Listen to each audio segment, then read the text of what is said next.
everyone, this is Nikki from the design team, and today I'm here to talk about our shaker card kits.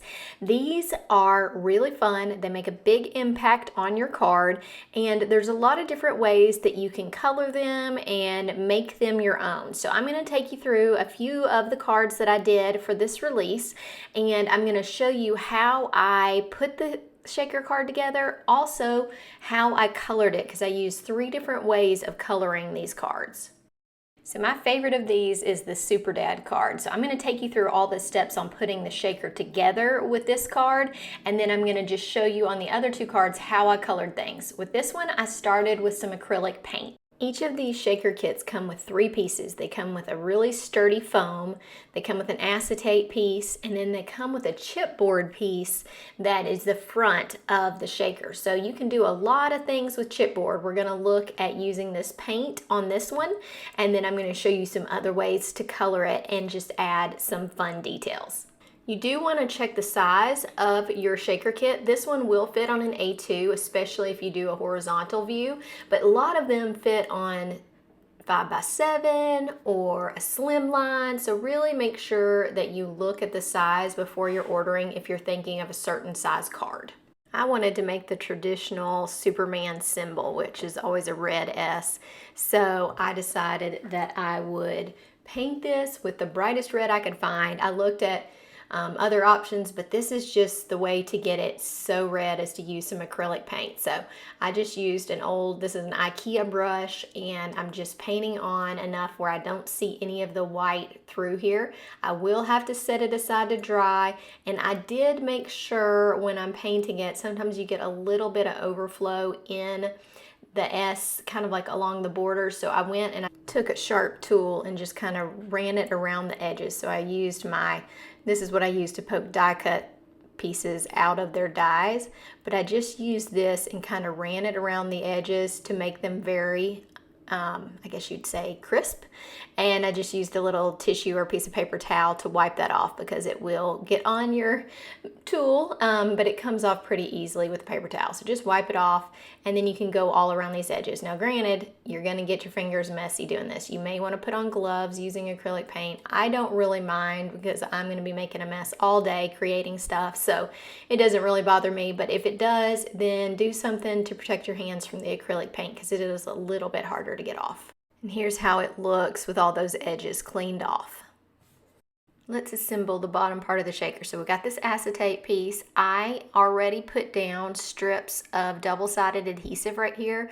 I suggest not using glue because if you do, you are going to squish the glue onto your beautiful clear plate. So you see this is a little box that's going to hold shaker pieces. Now I'm going to go ahead and show you, this is the size tape that I used. I believe this is 1/8 of an inch. And I'm going to go all around the front of this shaker card and all around the back of it. The reason is that we will be attaching the chipboard to the front, and once again, you don't want the glue to squeeze out.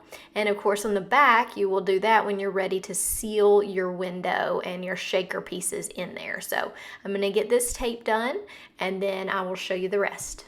Okay, let me show you how I get the shaker pieces in. I'm using these bright yellow, and I went on and adhered the word dad to my card because I wanted to center it, and I want to make sure that everything looks centered when I put it on. So I'm going to pour my little things, and I know they kind of fly everywhere, but pouring a pile to me makes it much easier to do this than trying to fill up the back and then stick it on. That's just kind of crazy. So the other thing I like to do is look through my window and decide if I need more. So I like a certain amount. I'm sure all of us have a certain way we like to do shaker cards, and I like to put a certain amount of bling and whatever in there. So I wanted to make sure I had enough that it looks substantial. So I adhered this to the card. I'm holding that down to make sure I've got it pressed. You don't want to have any gaps because you don't want your shaker pieces to fall out of it. So I'm making sure I've got this down. And now we can take this adhesive off, the adhesive backing off the front, and we can place our Superman chipboard on front. So using some type of tweezers is always a good idea. These are the new tweezers from Scrappiness. They're ombre rainbow, and they're really great reverse locking ones. So I'm getting all of these little pieces off, and once I do that, we will stick the Superman part on, and then I'm going to show you how I colored the chipboard on the other two cards that I did. Okay, so here's this piece. I've already got the adhesive. You just really want to line it up. That foam tape behind it is almost the exact same width. So just make sure you do a good job lining it up so you don't have white pieces sticking out there. And then once you've got it lined up and press it down, there you go, shaker card. I just think that's so fun. This card ended up being a 5x7 because I wanted to put those larger letters on the bottom that said Dad. So for the next one, I knew I wanted to do a couple of color sprinkles. This really said baby card to me, this train did. I don't know what it says to you. I'm sure you could paint it all different ways, but I decided I would look at my Distress Oxide sprays, and I decided to use Mermaid Lagoon for the color of the train. And then I'm gonna use sprays on the background of the card to kind of tie it all together. So this is another get messy one, but I'm just using this Mermaid Lagoon and spraying off all of that. Look at how cute that looks, and I'm going to show you how well this matches those blue jay. So I just make sure I get every little area of it. It is going to take a little time to dry, but look at these blue jay confetti pieces. I feel like that matches almost perfectly. For the background of this card, I used Salvaged Patina because it matches the kind of teal colored confetti that I'm going to use. And then I went back to that Mermaid Lagoon and added it in. And this is on watercolor paper. So of course I'm going to let this dry, but I just think that these colors together look great. And let me show you what it looks like with our little train held over it. Just precious and so easy. Let's move on to the Halloween card, and this one is a slimline. So I've created a background, and then I'm going to use these same colors of the background to work on my little house. It's called the Gnome house, but I'm going to use it as a Halloween house. So with this house, you just want to treat it like ink blending. So I'm going to do the bottom part of the house is purple. Now to keep myself from accidentally blending on the roof, I'm gonna need to put down some type of masking. So I just used some tape that's really easy to pull off. It's a post-it note tape, and I masked off the top there so that I can make sure I got my purple all the way to the top.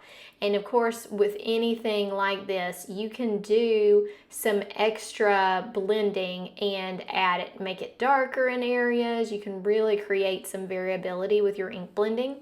But I'm going to do this. The other thing I want to point out with the shaker kits that you may want to pay attention to is these shaker kits are clear, so depending on your background, you may want to put something that's specifically the background of your shaker. So for these Halloween cards, what I did is put some pretty pattern paper behind them, because if not, you were going to see my clouded background, and I've got like kind of a gray front part that you would see, and it would be halfway through the house. So like you would actually see where the sun line or the horizon line through your house. So there's a couple little areas that I missed with my masking. So I'm just going to take a little teeny tiny brush and fill these in, and then we're going to put this shaker together.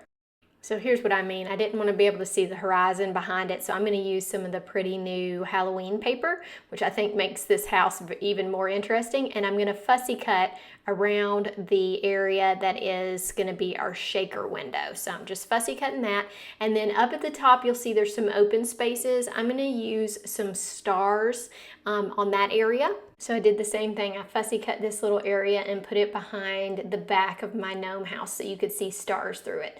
So that's how these cards came together. I wanted you to have some ideas with these shaker kits. I'm going to show you the cards again so you'll know. As we take a last look at these cards, I hope this inspires you to try one of the shaker kits from Scrappiness. And if not, I just hope it gives you other ideas that you'll use in your crafty journey. Make sure if you're going to order anything today that you go through the links in the description. That does help me out so much. And if you haven't done it yet, make sure to hit the like and subscribe button for the Scrappiness channel. And I'll see you again on here soon. Have a great day, guys. Bye.